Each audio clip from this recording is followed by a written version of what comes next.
આજે આપણે દૂધીમાંથી સબ્જી બનાવવાના છીએ જે એકદમ ટેસ્ટી અને હેલ્ધી છે। અને આને બનાવવા માટે સૌપ્રથમ આપણે દૂધીની સ્લાઇસો કરી લઈશું અને તેને સરખી રીતે વોશ કરીને પછી આપણે તેને કુકરમાં બાફી લેવાની છે। અને તેમાં આપણે 1 નંગ બટેટાની સ્લાઇસ પણ ઉમેરી લીધી છે। હવે આને આપણે પાણી નાખીને બાફી લેવાની છે। એકદમ તેનો માવો થઈ જાય તેવી આપણે તેને બાફવાની છે। પછી આપણે 2 થી 3 સીટી મારી લઈશું અને તેને ખોલીને જોઈએ તો સરસ એ બફાઈ ગઈ છે। હવે તેને મેશ કરી લઈશું। સરખી રીતે મેશ થઈ જાય પછી આપણે એક બાઉલમાં 2 ચમચા તેલ ઉમેરશું અને તેમાં 2 નંગ મીડિયમ સાઇઝની ડુંગળી ઝીણી સમારેલી છે તે ઉમેરી લઈશું। અને આ ડુંગળીને આપણે લાઇટ બ્રાઉન થાય ત્યાં સુધી તેને સાંતળી લેવાની છે। ડુંગળી સરખી રીતે સંતળાઈ જાય પછી આપણે તેમાં લસણની પેસ્ટ ઉમેરશું, 1 થી 1.5 ચમચી આદુની પેસ્ટ ઉમેરશું, 2 ચમચી અને ઝીણા સમારેલા મરચાં ઉમેરશું જે આપણે 2 ચમચી લીધેલા છે। અને તેને સરખી રીતે સાંતળી લઈશું। બધું સરખી રીતે મિક્સ કરીને તેને થોડીવાર માટે સાંતળી લેવાનું છે। હવે ત્યારબાદ આપણે ટમેટાની જે ગ્રેવી કરીને રાખી છે રેડી તે ઉમેરશું। આપણે કાચા ટમેટાની મીડિયમ સાઇઝના 3 ટમેટાની ગ્રેવી કરીને રેડી કરેલી છે તે ઉમેરી લેશું।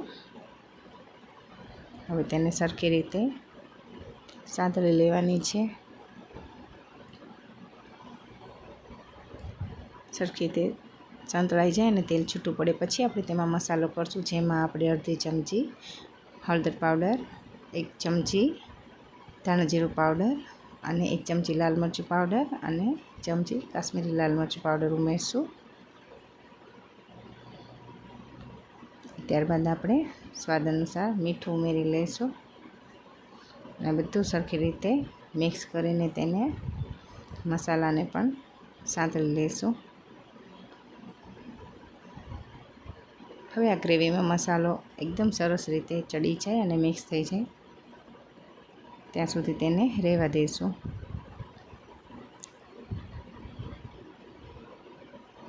હવે સરસ રીતે આપણો મસાલો પણ સંતળાઈ ગયો છે અને ટમેટાની ગ્રેવી જે ઉમેરી હતી તે પણ સરસ એવી મિક્સ થઈ ગઈ છે અને તેલ પણ છૂટું પડી ગયું છે। હવે આપણે તેમાં દૂધીની સ્લાઇસ જે બાફીને રેડી કરેલું તેનો માવો કરીને રાખ્યો હતો તે ઉમેરી લઈશું। સરખી રીતે મેશ કરેલું હોવાથી તેને એકદમ ગ્રેવી જેવું રેડી થશે તે ઉમેરી લઈશું અને તેને મિક્સ કરી લઈશું। બાળકોને દૂધીની સબ્જી ખૂબ જ ઓછી પસંદ હોવાથી તેને આપણે આવી રીતે બનાવીને ખવડાવશું તે જરૂરથી પસંદ આવશે અને એકદમ હેલ્ધી ડીશ છે અને આવી રીતે તમે બાળકોને દૂધી પણ જમાડી શકો છો। તમે જોઈ શકો છો કે હવે આપણી આ સબ્જી રેડી થઈ જવા આવી છે। હવે તેને થોડીવાર માટે રહેવા દઈશું। બધું તેલ છૂટું પડી જશે ત્યાં સુધી આપણે તેને રહેવા દઈશું। હવે તેમાં 1 થી 2 ચમચી કસૂરી મેથી ઉમેરશું અને તેને પણ મિક્સ કરી લઈશું। તમને જો મારો આ વિડીયો પસંદ આવ્યો હોય તો મારી ચેનલને લાઇક, શેર અને સબસ્ક્રાઈબ જરૂરથી કરજો। ત્યારબાદ આપણે તેમાં ઉપરથી કોથમીર ઉમેરશું। અહીં મેં ઉપરથી 1/2 ચમચી ગરમ મસાલો પણ એડ કરી દીધો છે અને તમે પણ ઓછા વત્તા પ્રમાણમાં ઉમેરી શકો છો। આ દૂધીમાંથી રેડી થતી આપણી ડીશ એકદમ તૈયાર છે જેને આપણે પરોઠા, રોટલી અને બ્રેડની સાથે પણ બાળકોને આપી શકીએ છીએ અને ખૂબ જ ટેસ્ટી અને હેલ્ધી એવી આપણી રેડી છે દૂધીની સબ્જી।